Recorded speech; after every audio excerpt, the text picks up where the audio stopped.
បងប្អូនខ្ញុំបាត់មួយរយៈហ្នឹងគឺដោយសារខ្ញុំដូរក្បាលក្រេទៅខាងណកតាំងពីដូរមកគឺខ្ញុំខ្លាចរហូតខ្ញុំគេងអត់ស្កប់គេងអត់លក់អញ្ចឹងទៅហើយខ្ញុំអត់ហ៊ាននិយាយរឿងខ្មោចទេតោះមកខ្ញុំដូរក្បាលក្រេមកវិញ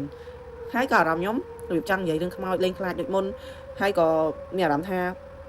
ដូចថាវាបាយទៅនោះឈឺរហូតគឺខ្ជិលវីដេអូអីក៏លេងចង់ថតដែរមែនណាបងប្អូនពេលខ្លះការគេងបាយទៅទិសត្រូវគឺមានអារម្មណ៍ស្រស់ស្រាយចង់ថតវីដេអូមានកណើតហ្មងតែពេលយើងបាយទៅទិសខុសមិនដឹងវាឆុងអីទៅមិនសិនតិចក្បាលតនេកចាំមិនសិនតិចអីក៏មិនដឹងឯងក្បួនហុងស៊ុយគឺគេឲ្យមានក្បាលតនេកមិនសិនតិចចាំក្បាលតនេកឯងខ្ញុំចាំឡើងហ្នឹងគឺឈឺរហូតខ្ញុំដេកចាំមិនសិនតិចហ្មងអញ្ចឹងឥឡូវគឺខ្ញុំមានអារម្មណ៍ល្អចង់និយាយរឿងទៀតហើយរឿងនេះគឺជារឿងប្អូនស្រីខ្ញុំបង្កើតប្អូនទី3គឺជារឿងស្នេហាជាមួយខ្មោចអញ្ចឹងណាប្អូនស្រីខ្ញុំកាលនោះដូចជាឆ្នាំប្រហែលទេវាភ្លេចឆ្នាំបាត់ហើយបងប្អូនអើយអាជំនាន់មុនកូវីដអា2017 18 19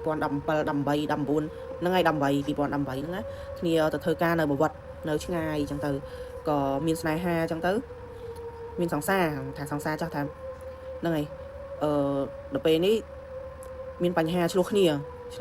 ហើយបន្ទប់ហ្នឹងមិនមែនបងខ្ញុំអ្នកជួលផ្ទាល់ទេគឺពួកម៉ាក់សង្សារហ្នឹងអ្នកជួលដល់ពេលជួលទៅគឺគេមានប្តីប្រពន្ធគេអញ្ចឹងនៅបន្ទប់ហ្នឹងគឺឆ្លោះគ្នារហូតមួម៉ៅរហូតឲ្យតែប្តីពេលយប់ណាប្តីសង្សារគឺតែប្តីមិត្តភ័ក្តិរបស់បងខ្ញុំហ្នឹងមកទេគឺចូលមកគឺយប់ហ្នឹងមួយយប់ហ្នឹងគឺគ្មានបានគេងអោបគ្នាអីស្រឡាញ់គ្នាអីទេគឺឆ្លោះគ្នាហ្មងឲ្យតែចូលមកគឺឆ្លោះគ្នាអញ្ចឹងទៅគឺគាត់នៅបន្ទប់ហ្នឹងអត់បានអញ្ចឹងទៅក៏ផ្ទេឲ្យបងខ្ញុំនៅអញ្ចឹងណាបងខ្ញុំនៅម្នាក់ឯងពេលហ្នឹងដូចជាធ្វើការបានប្រាក់ខែច្រើនដែរហើយក៏នៅបន្ទប់ហ្នឹងអញ្ចឹងទៅនៅដំបងដូចអត់អីទេបន្ទប់ហ្នឹងបន្ទប់ជួលគេនៅបវត្តអញ្ចឹងណានៅយូរទៅគឺមានបញ្ហាឆ្លោះគ្នាជាមួយសង្សារហ្នឹងហើយរឿងហ្នឹងក៏វាចាប់ផ្ដើមពីដំបូងអ្នកនៅមុនក៏ឆ្លោះដែរតែពេលអ្នកនៅក្រោយឆ្លោះដូចគ្នាអញ្ចឹងក្នុងបន្ទប់ហ្នឹងគឺមានម្នាក់ប្រុសដូចជនជាតិវៀតណាមមិនទេបងអូនខ្ញុំប្រាប់តាមបងអូនខ្ញុំប្រាប់សខ្ពស់អារបៀបសខ្ពស់ 1.8 ម៉ែត្រអញ្ចឹងពីដំបូងក៏យកសពឃើញឯងហើយក៏អត់ទាន់មានរឿងកម្មកោហើយដល់ពេលនៅយូរគឺសង្សារហ្នឹងគឺឆ្លោះគ្នាខ្លាំងហ្មងលេងមកបន្ទប់ហ្នឹងអញ្ចឹងទៅក៏បងអូនខ្ញុំនៅក្នុងបន្ទប់ហ្នឹងតែឯងចូលចិត្តនៅតែឯងហើយរបៀបសម្រាមណាអត់មានយកចេញក្រៅទេគឺនៅជាមួយសម្រាមហ្មងគឺស្អុយហ្មងអ្នកក្រៅមកគឺស្អុយហ្មងហើយគឺដេករហូតចូលចិត្តដេកពេលទៅធ្វើការនិយាយសិនដូចថាពួកម៉ាក់បងអូនខ្ញុំហ្នឹងគឺផ្ទេបន្ទប់ហ្នឹងឲ្យនៅបងអូនខ្ញុំទៅធ្វើការធម្មតាដល់ពេលចូលទៅនៅបន្ទប់ហ្នឹងបានមួយរយៈប្រហែលជាមិនដឹងជាមួយខែឬក៏2ខែទៅគេចាប់ផ្ដើមធ្វើការបដៅគឺនឹកឃើញក្នុងបន្ទប់ហ្នឹងបដៅគឺចង់ត្រឡប់មកវិញចង់ឈប់ធ្វើការសុំច្បាប់រហូតមួយខែគេឲ្យសុំច្បាប់បាន2ថ្ងៃប៉ុន្តែបងអូនខ្ញុំសុំច្បាប់ឡងរហូតដល់គេដេញចេញពីការងារអាហ្នឹងមែនណាបងប្អូនមកដេករហូតដល់ថ្នាក់មិត្តភ័ក្តិដែលធ្លាប់នៅជាមួយដែលនៅបន្ទប់មុនហ្នឹងឆ្ងល់ហេតុអីលួចលាក់ប្រុសនៅក្នុងហ្នឹងឯងបានអត់ដែរចេញពីបន្ទប់ហ្នឹងក្នុងគ្នាឆ្ងល់ហើយមកបើកបន្ទប់ហ្នឹងមើលហើយបើកគ្រប់កលុកកលៀតគីឡូរត់ពួនអញ្ចឹងទៅបើកមើលក៏អត់មានអ្នកណាទាំងអស់គឺបងអូនខ្ញុំនៅក្នុងបន្ទប់ហ្នឹងជាមួយសម្រាមដល់ស្អុយក៏គ្រប់នៅហ្នឹងអញ្ចឹងទៅអត់ព្រមយកសម្រាមចោលទេសូម្បីតែបើកទ្វារដាក់ក្រៅបន្ទប់ក៏អត់ដែរសម្រាមក៏អត់យកចាញ់ហើយនៅដេកនៅហ្នឹងហើយហេតុការដែលវាចូលចិត្តដេកហ្នឹងគឺយូសបឃើញមនុស្សប្រុសចេញមកពីក្នុងបន្ទប់ទឹ